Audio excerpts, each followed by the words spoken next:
안녕하세요. 그린빌 가족 여러분. 오늘 금요일 아침. 네, 오늘도 이렇게 매일 한 말씀으로 오늘 하루를 시작하는 모든 분들에게 우리를 찾아와 만나주시는 우리 예수님의 치유와 또 말씀들이 우리의 삶을 깨워주실 수 있기를 간절히 기원합니다. 자, 오늘 저희는 마태복음 9장 우리 1절에서 13절의 말씀으로 함께 오늘 이 아침을 시작하도록 하겠습니다. 마태복음 9장 1절에서 13절의 말씀. 예수께서 배에 오르사 건너가 본 동네에 이르시니 침상에 누운 중풍병자를 사람들이 데리고 오거늘 예수께서 그들의 믿음을 보시고 중풍병자에게 이르시되 작은 자야 안심하라 네 죄사함을 받았느니라. 어떤 서기관들이 속으로 이르되 이 사람이 신성을 모독하도다. 예수께서 그 생각을 아시고 이르시되 너희가 어찌하여 마음에 악한 생각을 하느냐. 네 죄사함을 받았느니라 하는 말과 일어나 걸어가라 하는 말 중에 어느 것이 쉽겠느냐. 그러나 인자가 세상에서 죄를 사하는 권능이 있는 줄을 너희로 알게 하려 하노라 하시고 중풍병자에게 말씀하시되 일어나 네 침상을 가지고 집으로 가라 하시니 그가 일어나 집으로 돌아가거늘 무리가 보고 두려워하여 이런 권능을 사람에게 주신 하나님께 영광을 돌리니라.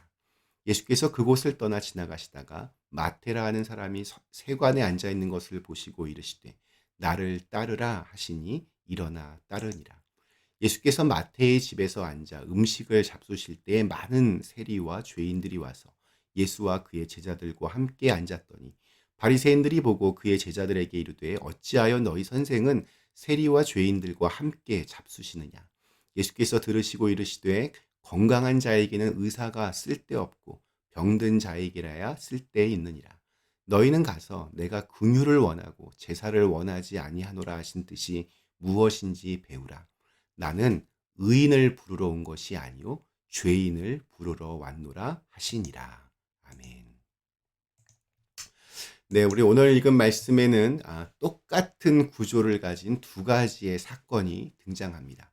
중풍병자를 고치신 사건과 또 세리와 죄인들을 만나신 사건입니다. 이 두 이야기는 서로 이렇게 다른 사건이지만 그 핵심 메시지는 똑같습니다.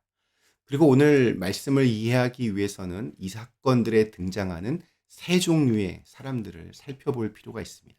첫째는 예수님이 필요한 사람들, 즉 중풍병자와 세리와 죄인들입니다.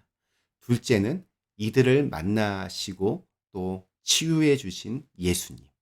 세 번째는 이러한 예수님의 모습을 비판한 사람들, 서기관과 바리새인들입니다. 자, 우리 첫 번째 사건에서는 중풍병자가 등장합니다. 중풍병자는 뇌출혈이나 뇌경색 등으로 몸에 마비가 온 사람입니다. 사람들은 중풍병자를 들것에 실어서 예수님께로 데려왔습니다. 예수님께서 수많은 사람들의 병을 고치셨기 때문입니다. 중풍병자를 보자 예수님께서 선언하십니다. 안심하여라. 너의 죄를 용서받았다. 예수님께서는 중풍병자를 치료해 주셨습니다. 그런데 그때 이것을 본 서기관들, 율법학자들이 마음속으로 예수님을 비난했습니다. 아니, 죄 용서는 하나님만이 하실 수 있는 것인데 저렇게 말하면 지금 자기 스스로를 하나님이라고 하는 게 아닌가. 이건 분명한 신성모독이다. 예수님께서 이들의 속마음을 알아채셨습니다. 그래서 이들에게 말씀하십니다. 내가 사실은 그냥 일어나 걸어가라 라고 말할 수도 있었다. 오히려 죄를 용서받았다 말하면 분명히 너희들 마음속에 분노가 일어날 것을 뻔히 알기 때문에 이렇게 말하는 게 더 어려운 일이었다. 그럼에도 불구하고 내가 그렇게 말한 것은 내가 죄를 용서할 능력이 있다는 사실을 너희에게 보여주고 싶었기 때문이다. 예수님이 보기에는 중풍병에 걸려서 몸을 움직이지 못한 환자나 예수님을 보고도 하나님이심을 알아채지 못하는 서기관들이나 모두 다 구원받아야 할 대상이었습니다. 이 둘 모두를 고려해서 선포하신 말씀이었습니다.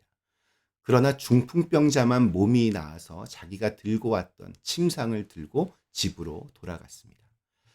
두 번째 사건에는 세리와 죄인들이 등장합니다. 우선 9절에서 훗날 이 마태복음을 쓴 마태는 예수님과 처음 만났을 때를 회상합니다. 세관에 앉아있던 세리 마태를 예수님께서 부르셨습니다. 나를 따르라. 예수님께서 당시 많은 유대인들로부터 죄인 취급을 당하던 세리를 이렇게 선택하시고 부르신 것도 놀라운 일이지만 이 세리 마태 역시 예수님을 즉각 따랐다는 사실이 참 놀라운 일입니다. 따르니라 라고 하는 이 헬라어의 뜻은 함께 같은 길에 있다라는 뜻입니다. 함께 같은 길에 있다. 마태가 예수님과 함께 일하며 동거동락하겠다는 그런 결단의 행동입니다. 세상적인 관점으로 보면 마태는 돈 잘 버는 아주 좋은 직장을 버리고 예수님을 따른 것입니다. 예수님께서 부르실 때 즉각 그 자리를 박차고 일어나 주님을 따르는 것, 그것이 바로 순종입니다. 예수님께서 세관에서 일하는 마태를 부르셨고 마태는 식사 시간에 예수님을 모시고 자기의 집으로 가서 식사를 같이 했습니다. 아마도 마태는 그 자리에 자신의 동료와 친구들을 할 수 있는 한 많이 초청했던 것 같습니다. 예수님을 그들에게 소개하고 싶었을 것입니다. 그런데 문제는 그곳에 모여든 사람들이 당시에 사회적으로 비난받고 또 부정하게 여김을 받던 사람들이었다는 데 있습니다. 예수님께서는 기꺼이 그들과 함께 식사를 하셨습니다. 매우 파격적인 일이었습니다. 당시 사람들은 의인이 죄인과 함께 있으면 의인이 부정해진다. 이렇게 믿었기 때문입니다. 세리와 죄인과 함께 밥을 먹는다는 것은 세리와 죄인들과 내가 똑같다. 동급이다. 이런 것을 의미했습니다. 바리새인들은 당연히 이를 보고 비판했습니다. 조롱하는 투로 일갈했습니다. 너희 선생은 어째서 세리나 죄인 같은 이들과 함께 밥을 먹는 것이냐. 하나님의 사람이라면 결코 할 수 없는 짓을 지금 하고 있다. 거룩하지 못한 이들과 함께 한다는 것은 스스로 하나님을 모욕하는 것이다. 예수님께서 죄인들의 죄를 사하러 용서하러 오셨기에 죄인들과의 만남은 사실 지극히 당연한 일입니다. 예수님께서는 의인을 부르러 온 것이 아니요 죄인을 부르러 왔노라 하시며 이 땅에 오신 목적을 분명하게 밝히셨습니다. 예수님은 죄인들이 죄사함을 받아서 죄의 길에서 돌이켜 의의 길을 걸어가도록 은혜를 베풀러 오셨습니다. 누구든지 예수님의 부르심에 응답하면 중풍병자처럼 죄사함을 받고 또 죄인 취급당했던 마태와 또 세리와 죄인들처럼 부르심을 받는 주님의 사람이 될 수 있습니다. 오늘 읽은 말씀에서 끝까지 구원을 받지 못한 사람은 서기관과 바리새인들이었습니다. 그들은 사실 악한 사람들이 아니었습니다. 오히려 굳은 신앙의 소유자들이었습니다.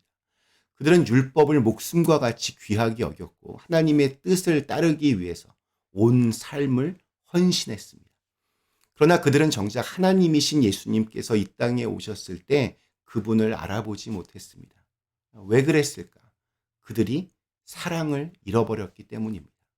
하나님께서 우리에게 율법을 주신 이유는 하나님을 사랑하고 이웃을 사랑하라는 이유였습니다.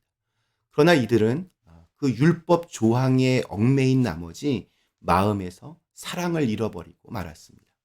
그들은 중풍병자가 병에서 나은 것보다 예수님이 하신 말에 더 집중했습니다. 그들은 세리와 죄인들이 참된 기쁨을 찾는 것보다 그들과 어울리는 예수님의 태도에 더 집중했습니다. 다른 사람들의 고난과 고통에 무감각해진 상태, 사랑이 없는 냉담한 마음, 이것이 이웃을 바라보는 것보다 자기의 신앙, 의로움, 윤리와 교회 조직이 더 중요한 것, 바로 이러한 것들이 그들이 빠진 함정이었습니다. 이들은 결국 예수님을 외면하고 말았습니다. 마태는 우리가 함께 지금 읽고 있는 마태복음을 기록한 사람입니다. 비록 세상에서는 따돌림 당하고 버림받던 세리였으나 예수님을 만나자 그의 삶은 놀랍게 변화되었고 그의 영혼은 깨끗하게 치유받았습니다. 그는 더 이상 민족의 배신자가 아니라 하나님을 위한 위대한 사도로 쓰임받았습니다. 마태를 찾아오신 주님은 오늘도 우리 삶에 찾아오십니다. 그분은 우리의 가정에, 우리의 일터에 오늘 이 자리에 찾아오십니다. 오늘 우리에게 주신 하루, 긍휼을 베푸시는 주님께 상한 마음을 고함으로 말미암아 새로운 삶이 시작되실 수 있기를 간절히 기원합니다. 우리 잠시 함께 기도하시겠습니다. 사랑의 하나님, 죄인들을 부르러 오신 예수님, 아픈 자들을 고치시러 오신 예수님, 그 예수님이 오늘도 저희에게 찾아오십니다. 그 찾아오신 예수님께 마태처럼 아멘으로 순종하며 주님을 따를 수 있는, 또 주님의 그 긍휼의 마음을 가질 수 있는 오늘 하루가 되게 하여 주시옵소서. 예수님의 이름으로 간절히 기도드리옵나이다. 아멘.